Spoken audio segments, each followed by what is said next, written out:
24 दिवसामध्ये देशामध्ये वेगवेगळे कॉल येणार आहे. उद्या शैक्षणिक कॉल बंदचा कॉल हा आपण दिलेला आहे. शैक्षणिक बंद म्हणजे शाळा आणि कॉलेजेस बंद करायचे आहे. अकोल्यातली शाळा आणि कॉलेजेस आपल्याला उद्या बंद ठेवायचे आहे. उद्या बंदचा कॉल याची बोलतील कॉल दिलेला आहे. त्यामुळे त्यांनी 2 शब्द आम्हाला संबोधित करा.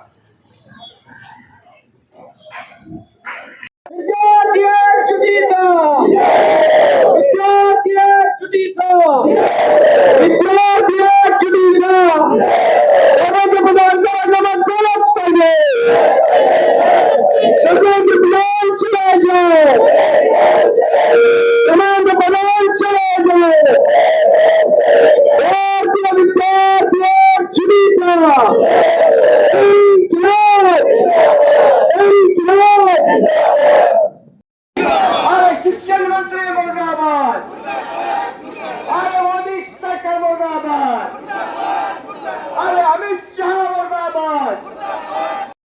धन्यवाद मानते. आता सध्या जी परिस्थिती आपल्या देशामध्ये आलेली आहे, आपला युवा वर्ग आपलं प्रतिनिधित्व करत आहे. कारण की ही जी खदगत आहे ही प्रत्येक भारतीयाच्या मनात आहे की आज आपल्याला गुलाम म्हणून वागवलं जात आहे. प्रत्येक म्हणजे आपला भारत हा खेड्यांमधनं वसलेला देश आहे आणि जर खेड्यांमध्ये आपण गेलो तर आपण प्रगती विकास कसला विकास करतो आहे, विकासाच्या फक्त भूल तापा आपल्याला दिल्या जात आहे. आणि आज हा तरुण वर्ग जर कुठे प्रश्न विचारायला लागलेला आहे शांततेच्या मार्गाने, त्यांनी कुठेही मोर्चा किंवा कुठेही कुणालाही शिवीगाळ केलेली नाही. अशा याच्यात सुद्धा आपला गृहमंत्री म्हणतो की यांना गोळ्या घाला, हे आतंकवादी आहेत. म्हणजे ही कुठली भाषा आहे यांची? जर तुम्ही देशाच्या सर्वोच्च स्थानावर जाऊन बसलेले आहेत जनतेमुळे आणि तुम्ही जनतेलाच आतंकवादी म्हणायला लागले, आजच्या आपल्या भविष्यातील जो आपला भारत आहे त्या विद्यार्थ्यांचे प्रश्न सोडवायचे सोडून त्यांना गोळ्या घातल्या पाहिजे अशी यांची भाषा आहे. तर मला मी ह्या अकोल्याच्या मोर्चाच्या निमित्ताने एवढंच सांगावंसं वाटतं की प्रत्येकाने व्यक्त व्हायला पाहिजे. व्यक्त होत नाही लोक, त्यांच्या भीतीने लोक व्यक्त होत नाहीये, तर ते व्यक्त होणं गरजेचं आहे. आज आपले विद्यार्थी आपलं नेतृत्व तिथं करत आहेत, आपण त्यांना पाठिंबा देणं गरजेचं आहे. एवढंच बोलते आणि थांबते. शिकत नाही याच्यासाठी धर्मेंद्र प्रधानांची मुलगी काय या देशात शिकत नाही, ती अमेरिकेला शिकते. त्यांना इथे ह्या देशात शिकणारे गरिबाचे लेकरं आहेत, शासकीय संस्थांमध्ये शिकणारे गरिबाचे मुलं आहेत. आमची मागणी हीच आहे की हे जे चाललंय तुमचा नंग्या नाच तो थांबवा आणि अजूनही व्यवस्थितपणे दिल्लीत जे विद्यार्थी बसलेले आहेत त्यांना व्यवस्थित ट्रीट करा, त्यांच्याबरोबर डायलॉग करा. जे काही विद्यार्थ्यांचे प्रश्न आहेत, युवकांचे बेरोजगारीचे प्रश्न आहेत, ते प्राधान्याने घेऊन सोडवा. विकसित भारत केवळ काही पक्ष कार्यालयांमध्ये, काही संस्थांमध्ये इथंच तयार झालेला आहे. सर्वसामान्य जी संस्था आहेत त्या मोडकळीस निघालेल्या आहेत. काही विशिष्ट राजकीय पक्षाची विचारधारा बाळगणारी माणसं तिथे जाऊन बसलेली आहेत. हे जे चाललंय ते बरं चाललेलं नाहीये असं आमचं म्हणणं आहे. हे आमच्या रास्त मागण्या तुम्ही मान्य करा, एवढंच आमची आंदोलकांची मागणी आहे. धन्यवाद. तारखेला जे काही झालं ते मी माझ्या डोळ्याने दिल्लीमध्ये उपस्थित राहून बघितलेलं आहे.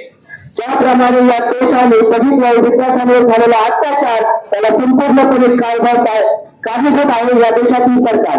या बीजेपी सरकारने एवढा अमानुष अत्याचार विद्यार्थ्यांवर केला. त्यांनी मुलींना बघितलं नाही, मुलांना बघितलं नाही, लहान मुलांना बघितलं नाही, अक्षरशः 10 वर्षाच्या मुलांवर लाठी चार्ज केलाय. या पोलिसांच्या हातमधील जो काही माणूस आहे तो मेलेला तिथे आम्हाला दिसलेला आहे. पोलिसांनी आम्ही रस्त्यावरच्या उपस्थित होतो, बॅरिकेडिंग केली संपूर्ण रस्त्यामध्ये. सर्व विद्यार्थी प्रत्येक चौकात, प्रत्येक रस्त्यावर 20 ते 25 हजार विद्यार्थी होते. त्या दिवशी त्या दिल्लीमध्ये जवळपास 2.5 लाख विद्यार्थ्यांनी संपूर्ण दिल्लीवर काबूज केला होता. तरी या सरकार त्या व्यवस्थेला कोणी अशी जाणवली नाही की विद्यार्थ्यांच्या मागण्या काय हे आपण जाणून घेतलं पाहिजे. पोलिसांनी आमच्यावर लाठीचार्ज केला. या हातावर लाटांचा वाद गेलेला आहे. या हातावर मी त्यांना सांगू शकतो, या हातावर ज्याप्रमाणे त्यांनी लाठी मारली त्यांची लाठी तुटली. तुम्ही, तर आम्ही या गरीब कष्टकऱ्यांची मुलं आहोत, शेतकऱ्यांची मुलं आहोत. तुमच्या काट्या तुटतील पण आमचा विश्वास डगमगणार नाही. आणि या व्यवस्थेला लढा देणार, या व्यवस्थेला तडा देणार. आणि जोपर्यंत आम्हाला न्याय मिळत नाही तोपर्यंत तुमच्या पाठीमागे लागल्याशिवाय थांबणार नाही. ही जी व्यवस्था आहे ही विद्यार्थ्यांना भ्राड मित्र बनवण्याचं काम करत आहे. त्यांची दयशाही वापरते की विद्यार्थी पूर्ण रस्त्यावरून चालला नाही पाहिजे. तर आम्ही त्यांना एवढं सांगू शकतो की तुम्ही कितीही आंदोलन करता, तुम्ही कितीही वाटा चालला, तुम्ही गोळा झाला, आम्ही मागे हटणार नाही. तुमच्या मानगुटीवर बसून आम्ही आमचा अधिकार मिळवणार, हे आमचा शब्द आहे. विद्यार्थी तिथे रस्त्यावर उपस्थित असताना तुम्ही गोळा चालवता, टिअर गॅसेस सोडता. विद्यार्थ्यांवर टिअर गॅसेसचे बॉम्ब पडले, त्या मुलांवर अंगावर बॉम्ब पडल्यानंतर अक्षरशः त्यांच्या चित्रावर लाटा काट्यांवर काही लोक असे होते बीजेपी सरकारचे असतील किंवा आरएसएसचे पाठवलेले गुंड असतील, त्यांनी काट्यांवर किंवा लोकल विद्यार्थ्यांवर गळाचा केलेला आहे.